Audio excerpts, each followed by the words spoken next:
যে কোনো পরিবেশে ফ্ল্যাট নয়, ইসলামী পরিবেশে সন্তান মানুষ হয়। আপনার সন্তানকে ইসলামী পরিবেশে রেখেই দিন শিক্ষা দিন। আর তা না হলে আপনার আমার বৃদ্ধাশ্রমে যাওয়ার ঝুঁকি আছে। আসসালামু আলাইকুম ওয়া রাহমাতুল্লাহি ওয়া বারাকাতুহু। আলহামদুলিল্লাহি ওয়াহদা ওয়াসসালাতু ওয়াসসালামু আলা মান লা নাবিয়্যা বা'দা। প্রিয় ভাই বোনেরা, যারা দেখছেন আজকে আমার এই ভিডিও দেশ ও দেশের বাইরে থেকে, প্রত্যেককে জানাই আন্তরিক শুভেচ্ছা, মোবারকবাদ। আমি Tajul Islam, managing director Goodline real estate company limited. আমরা মূলত আজকে আপনাদেরকে একটা মেসেজ দিতে এখানে আসছি। আলহামদুলিল্লাহ। গুডলাইন রিয়েল এস্টেট কোম্পানি, এটার এস্টাবলিশমেন্ট ২০২২ সালে। এখন আমাদের চলমান প্রজেক্ট প্রায় ৪ টা এবং আরো প্রস্তাবিত প্রজেক্ট ২-৩ টা আছে। বেশ কয়েকটা প্রজেক্ট আমাদের হাতে চলে আসবে ইনশাআল্লাহ। আমরা গুডলাইন কি থিম নিয়ে কাজটা শুরু করেছিলাম, আপনাদেরকে সে বিষয়ে একটু তথ্য দেওয়ার চেষ্টা করছি।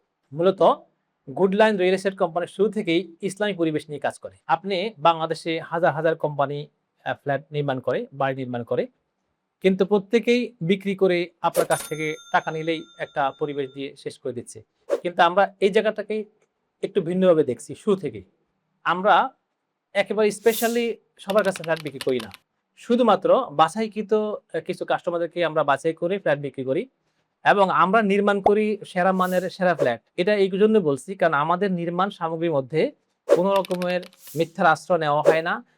কম দিয়ে বেশি টাকা নেওয়া হয় না এবং কম মূল্য দিয়েও আমরা আপনাদেরকে সেরা একটা ফ্ল্যাট অথবা বাড়ি নির্মাণ করার চেষ্টা করছি। তো ইসলামী পরিবেশটা মূলত কিভাবে কাজ করে?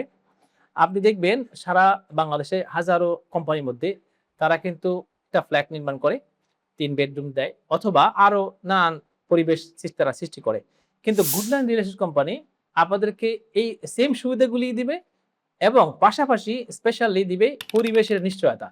অর্থাৎ ইসলামী পরিবেশ বজায় রাখার জন্য যতগুলো স্টেপ আমার নেওয়া দরকার আমরা প্রত্যেকটা নিচ্ছি। তো ইসলামী পরিবেশটা হচ্ছে আমরা দিচ্ছি প্রত্যেকটা ফ্ল্যাটে একটা অজুখানা আমরা এড করে দিলাম।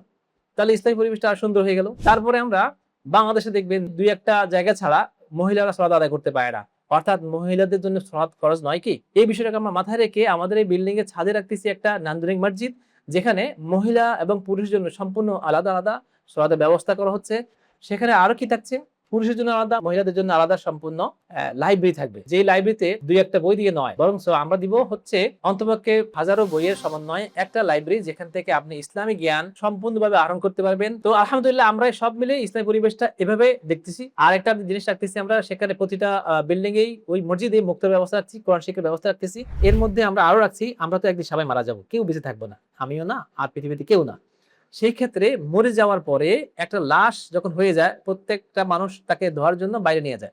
আমরা একটু ব্যতিক্রম রাখছি, বিল্ডিং এর ভিতরে নিচে আমরা মরে যাওয়ার পরে মৃতের জন্য গোসল ব্যবস্থা রাখছি। আপনি হয়তোবা ঘরে বসে চিন্তা করেন একদিন যে আমি যদি একজন শেখ সাইফুদ্দিন মাদানিকে যেতে পেতাম, শেখ আব্দুর রাজ্জাক বিন ইউসুফ হাফিজাহুল্লাহ অথবা আব্দুল্লাহ বিন আব্দুর রাজ্জাক, ডক্টর ইমাম হোসেনের মতো, শেখ ডক্টর আবু বকর মোহাম্মদ জাকারিয়ার মতো এই ধরনের শায়েখ, মানে অর্থাৎ এই উচ্চ লেভেলের শায়েখদেরকে আপনি আপনার ঘরে পেয়ে যাবেন ইনশাআল্লাহ। আপনি যদি একবেলা খাওয়াইতে চান, তারা ইনশাআল্লাহ দাওয়াত গ্রহণ করবে। আমি বিশ্বাস করি এবং সেটা আমি ব্যবস্থা করব ইনশাআল্লাহ। শায়েখগণ নিয়মিত আমাদের এই পরিবেশে আসবেন এবং আমাদেরকে দ্বীনের দাওয়াত দিয়ে দাস দিয়ে যাবেন ইনশাআল্লাহ। অতএব যেকোনো পরিবেশে ফ্ল্যাট নয়, ইসলামী পরিবেশে সন্তান মানুষ হয়।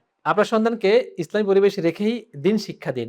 আর তা না হলে আপনার আমার বৃদ্ধাশ্রমে যাওয়ার ঝুঁকি আছে। এই বিষয়গুলি কি আমাদেরকে একটু আলাদা করে না? আমরা এর দাবিদার হই ইনশাআল্লাহ। আজকের ভিডিও এই পর্যন্তই। আপনাদের সাথে অন্য একটা ভিডিও দেখা হবে ইনশাআল্লাহ। সেই পর্যন্ত মহান আল্লাহ আপনাদেরকে সবাইকে যেন ভালো রাখেন। সুবহানাকাল্লাহু ওয়া বিহামদিকা আশহাদু আল্লা ইলাহা ইল্লা আনতা আস্তাগফিরুকা ওয়া আতুবু ইলাইক। আসসালামু আলাইকুম ওয়া রাহমাতুল্লাহি ওয়া বারাকাতুহু।